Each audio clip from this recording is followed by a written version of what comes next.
মানে এত দামি গিফট একজন আরেকজনকে দেয়, কাউকে দিতে পারে, একটা শিল্পীকে দিতে পারে, এটা আসলে সাগর ভাইয়ের পক্ষেই সম্ভব, চ্যানেল আই পরিবারের পক্ষেই সম্ভব।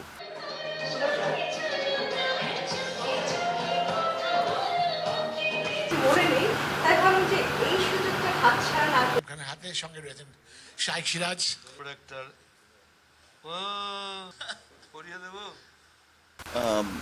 সম্মান করা, এটা আসলে সত্যি মানে অবাক করার মতো। মানে চ্যানেল আই যে কাজটা করে, সমস্ত শিল্পীদেরই আমরা কখনো একটা প্রবলেমে পড়লে বা কখনো একটু কারো সুখ দুঃখ ভালো মন্দ, অনেক শিল্পী দেখা যায়, অনেক সাহিত্যিককেও দেখা গেছে, অনেক সিঙ্গারকে দেখা গেছে যে অসুস্থ হলে সব সময় তার পাশে কিন্তু চ্যানেল আই গিয়ে দাঁড়ায়, খোঁজখবর নেয়, আর্থিক সহায়তাও করে, এবং এই যে তার চিকিৎসার জন্য তারা খুব এগিয়ে আসে।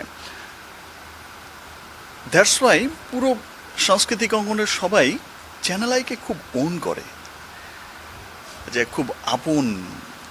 স্পেশালি তো সাগর ভাইয়ের কথা বলতেই হয়।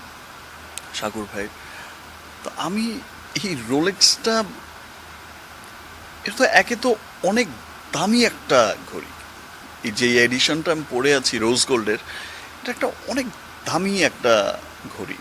আমি নর্মালি ভাবছিলাম যে আমি একটা কিনবো, জাস্ট আমি জাস্ট কথায় কথায় আমার এক ছোট ভাইকে জাস্ট বলছিলাম।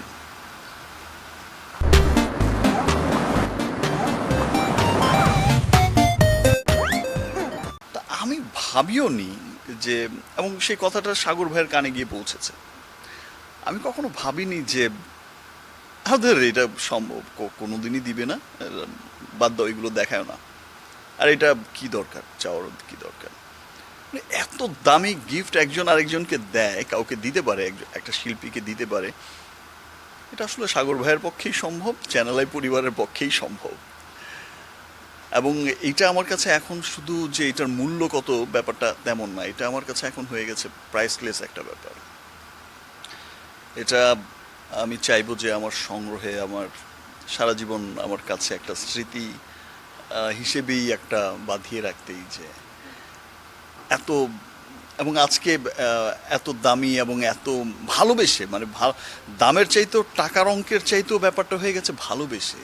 ঠিক আছে, একটা যে মমতা, যে ভালোবাসাটা দেখালেন। ইনফ্যাক্ট আমি যখন আজকে ঢুকছিলাম, আমি আমার ছবির আমার বিভিন্ন সময়ের কিছু কাট আউট দেখছিলাম, ছবি দেখছিলাম, যে আয়োজন দেখছিলাম, সেটা আমি মুগ্ধ হয়েছি। আমি দেখেই আমি আমাকে দেখেই মুগ্ধ হয়েছি। চ্যানেল আইকে অনেক অনেক ধন্যবাদ, সাগর ভাইকে অনেক ধন্যবাদ, যেই যে মমতায় তারা, যে মমতা আমাকে দেখিয়েছে, আমাকে যে ভালোবাসা দেখিয়েছে, তাদের, সাগর ভাইয়ের এই ভালোবাসার কাছে, চ্যানেল আই পরিবারের এই ভালোবাসার কাছে আমি সবসময় কৃতজ্ঞ থাকবো।